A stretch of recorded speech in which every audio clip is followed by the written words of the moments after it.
Bonjour tous mes super branchés, bienvenue sur la chaîne pour une toute nouvelle vidéo du jour sur la troisième tour des éliminations de Champions League. 5 matchs suivis d'un score et d'un pronostic. Déjà je compte sur vous, si le contenu vous plaît, lâchez vos magnifiques pouces bleus et c'est super important de vous abonner puisqu'une nouvelle vidéo sera en ligne sur les 5 autres matchs de mercredi. Alors je compte sur vous, activez donc les notifications pour ne pas la rater. Comme toujours, je vous invite à me suivre sur Instagram ainsi que sur Telegram. Ce sont les deux réseaux dans lesquels je suis présent pour partager des pronostics, soit en story ou en message. Ces deux liens se trouvent dans la description. Alors on se retrouve tout de suite avec le premier match du jour. On se retrouve avec le premier match de cette troisième tour de qualification de Champions League. La rencontre qui oppose Sheriff Tiraspol Plzeň. Match plutôt équilibré entre deux formations avec un bon niveau de jeu. On a la victoire du Sheriff à 2,75 et celle de Plzeň côté à 2,80. Du côté du Sheriff, on a une formation qui, lors des tours précédents en confrontation directe, a su prendre le dessus sur l'équipe de Skriski en s'imposant 1-0 lors du match retour après le nul 0 partout lors du match aller. Ce fut le cas contre Maribor en s'imposant 1-0 lors du match retour après le nul 0 partout lors du match aller. Alors dans ce match, je donne l'avantage à l'équipe de Sheriff qui a l'expérience en Champions League l'an passé et de leur solidité à domicile. Je vois mal Plzeň faire la victoire, même si c'est aussi une formation qui reste sur de bons victoires, notamment avec la victoire nette et sans bavure contre AJK en s'imposant 2-1 lors du match aller et pour ensuite une large victoire 5-0 lors du match retour. Par contre, dans ce match, j'ai l'intime conviction que Sheriff a l'expérience pour aller chercher cette qualification et vu ça reste invaincu à domicile lors de cette tour de qualification. Alors je pense en ce sens. Je vous pronostique Sheriff ou nul sur le score 1-0. On passe au deuxième match de la vidéo, la rencontre qui oppose Ludogorets Dinamo Zagreb. On a deux formations qui, sur les 4 dernières confrontations directes, c'est 2 victoires en faveur de Ludogorets, 1 nul et une victoire Dinamo Zagreb. Alors au niveau du rapport de force, on a deux formations qui restent sur de très bons résultats. Du côté de Ludogorets, après la victoire 3-0 contre Shamrocks lors du match aller, ça reste sur une défaite 2-1. On a tout de même un jeu plutôt offensif, ça marque pas mal de buts.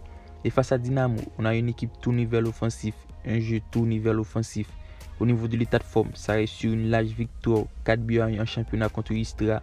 Et de plus, on a une formation invaincue lors des 5 dernières rencontres, soit 1 nul, 2 buts partout contre Skopje lors du match aller pour ensuite s'imposer 1-0 lors du match retour. Alors dans cette confrontation, toutes les options sont ouvertes pour un match à but. C'est le cas lors des 4 derniers matchs des deux équipes. Et vu la forme en ce moment, j'opte pour le plus de 5 buts sur le score 2-1. Le match suivant oppose Monaco PSV. Très belle affiche des tours de qualification entre deux bonnes formations qui excellent dans leur championnat respectif. Du côté de Monaco, après un très bon parcours la saison passée, les hommes de Clément ont terminé 3e de Ligue 1 et se retrouvent bataille pour une place qualificative en C1.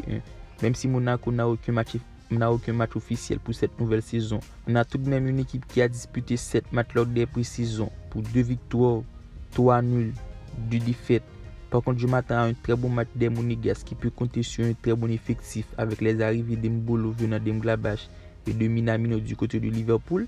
Par contre, de l'autre côté, on a l'équipe du PSV qui pour moi cette nouvelle saison peut fixer de très grands objectifs. Au niveau de l'état de forme, PSV remporte la Supercoupe contre l'Ajax en s'imposant sur le score de 5-3. Une formation nettement améliorée avec les arrivées de Simons du côté du PSG et le retour de Luuk de Jong du côté de Barça. Et pour moi, vu la pré-saison, PSV montre de très bonnes choses. Et dans ce match, je vois une rencontre disputée dans lequel j'opte pour les deux équipes marques sur le score 3-1. L'avant-dernière rencontre oppose Saint-Gilloise Glasgow Rangers. Après un énorme début de saison l'an passé, Saint-Gilloise s'est vite fait dévancer par Club Rouge après une fin de saison plutôt compliquée. Mais par contre, on a une formation qui revient en forme. Jusque-là, ça reste invaincu, non seulement sur les matchs de pré-saison et sur le championnat, soit le nul 1 but partout contre Saint-Ouen lors du match d'ouverture, pour ensuite une victoire contre Charleroi.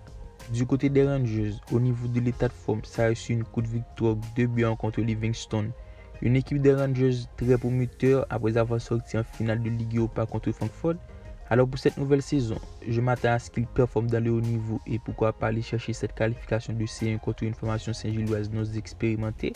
Alors au niveau du rapport de force, je donne avantage à Glasgow Rangers qui malgré les pertes importantes de Calvin Bass vers l'Ajax et le départ de Joe Aribo vers Southampton, mais peut compter sur l'arrivée d'Antonio Colak sur le flanc de l'attaque, sur les arrivées de Ben Davies du côté de Liverpool et de Yilmaz du côté de Beşiktaş.